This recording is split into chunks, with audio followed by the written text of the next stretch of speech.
আমাদের ইসলামী YouTube channel এ আপনাকে স্বাগতম ও আন্তরিক মুবারকবাদ। আসসালামু আলাইকুম ওয়া রাহমাতুল্লাহি ওয়া বারাকাতুহু। সম্মানিত দ্বীনী ভাই ও বোনেরা, আশা করি আল্লাহ সুবহানাহু ওয়া তাআলার অশেষ রহমতে সকলে ভালো আছেন।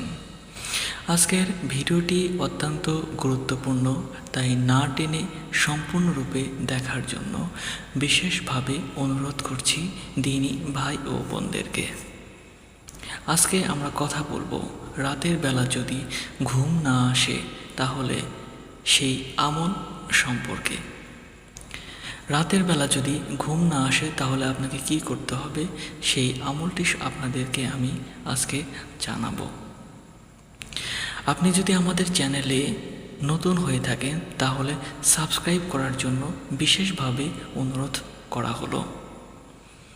আর ভিডিওটি কেমন লাগলো সেটি আমাদেরকে কমেন্টস করে জানাবেন, যাতে আমরা পরবর্তী ভিডিওতে ইন্সপিরেশন হিসাবে কাজ করতে পারি। সুবহানাল্লাহ, আলহামদুলিল্লাহ। যাই হোক, আজকে আমি আপনাদেরকে জানাবো রাতের বেলা যদি ঘুম না আসে সেই আমলটি সম্পর্কে। আল্লাহ সুবহানাহু ওয়া তাআলা আমাদেরকে সৃষ্টি করেছেন তার ইবাদতের জন্য।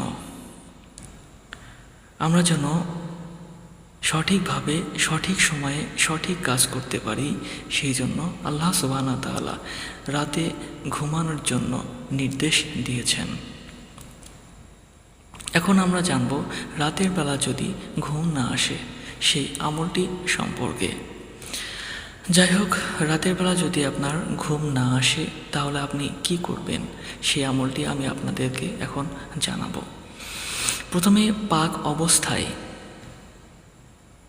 ওযু করে আসতে হবে, তারপর ডান কাত হয়ে আপনাকে শুতে হবে।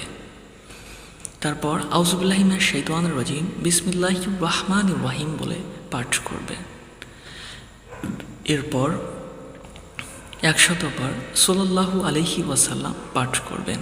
আমি আবার বলছি, প্রথমে আপনাকে ওযু করে আসতে হবে, তারপর 100 বার সাল্লাল্লাহু আলাইহি ওয়াসাল্লাম পাঠ করবেন। আলহামদুলিল্লাহ, আল্লাহ পাকের অশেষ ইচ্ছায় অবশ্যই আপনার ঘুম আসবে। আমলটি অত্যন্ত কার্যকরী আমলটি করে দেখতে পারেন। আসসালামু আলাইকুম ওয়া রাহমাতুল্লাহি ওয়া বারাকাতুহু।